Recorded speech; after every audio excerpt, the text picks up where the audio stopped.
மற்றும் நடுத்தர நிறுவனங்கள் அமைச்சகம். டைப் 4 கலப்பு சிஎன்ஜி சிலிண்டர்களை உற்பத்தி செய்வதற்கான ஒப்பந்தம் தொழில்நுட்ப மேம்பாட்டு வாரியம் கையெழுத்து. தாய் சேய் நல பராமரிப்பு ஜனனி டிஜிட்டல் தளம் அறிமுகம். தபால் நிலைய சேமிப்பு வங்கியில் 23 லட்சம் கோடி ரூபாய் அமைச்சர் ஜோதிராதித்ய சிந்தியா தகவல்.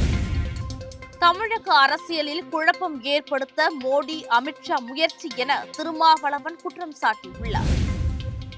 விஜயை ஆட்சி அமைக்க அழைக்காமல் இருப்பது தமிழக மக்களின் ஆணையை அவமதிப்பதாகும் என கமலஹாசன் தெரிவித்துள்ளார். காதி மற்றும் கிராம தொழில் ஆணையத்தின் மூலம் செயல்படுத்தப்படும் பிரதமரின் வேலைவாய்ப்பு உருவாக்கும் திட்டம் நாடு முழுவதும் தொழில் முனைவோரை ஊக்குவிப்பதிலும் வேலைவாய்ப்பை உருவாக்குவதிலும் தொடர்ந்து முக்கிய பங்காற்றி வருகிறது.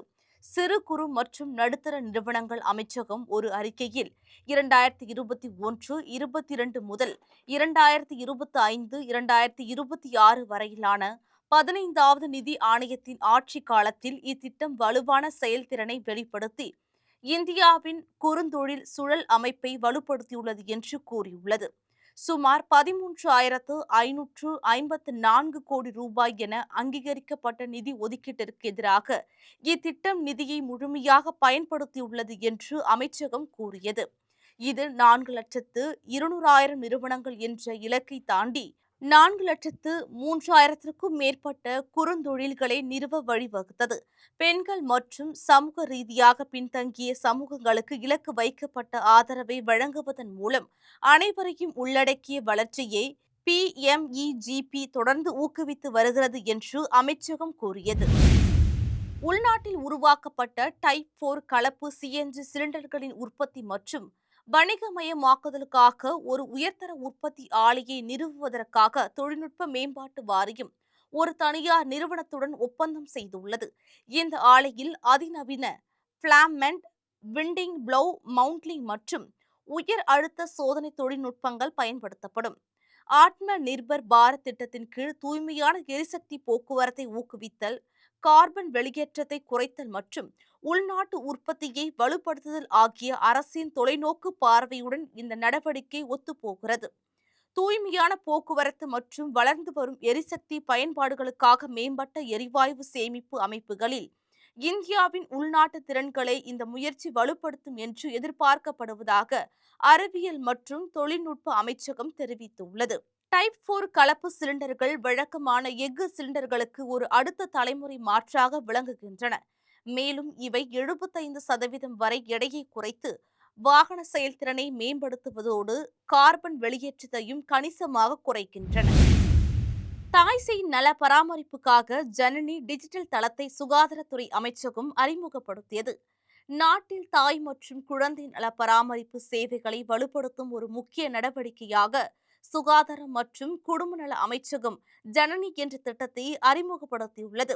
ஜனனி என்பது பெண்கள் தங்கள் பேறுகால பருவத்தில் இருக்கும் போது அவர்களின் டிஜிட்டல் சுகாதார பதிவுகளை விரிவாக கண்காணித்து பராமரிப்பதற்காக வடிவமைக்கப்பட்ட ஒரு டிஜிட்டல் தளமாகும்.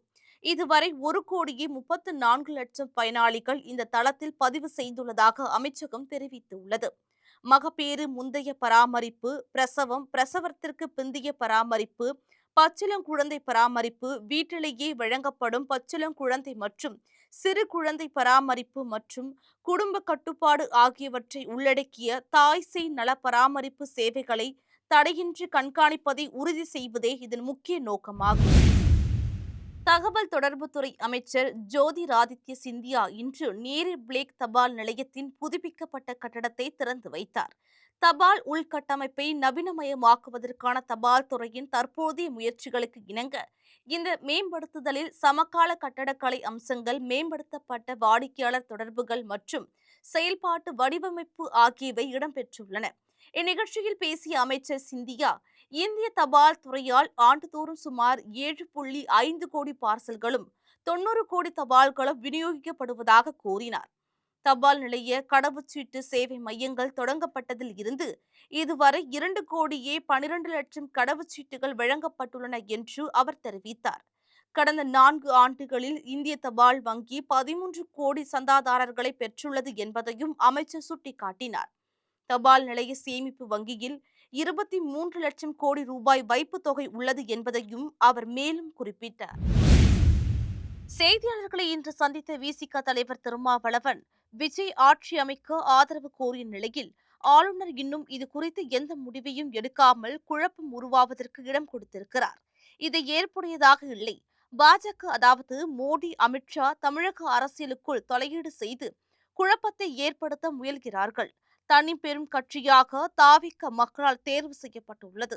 எனவே விஜயை பதவியேற்க ஆளுநர் அனுமதிக்க வேண்டும் என்பதுதான் அரசியல் அமைப்பு சட்டம் காட்டுகின்ற வழிகாட்டுதல் என தெரிவித்தார்.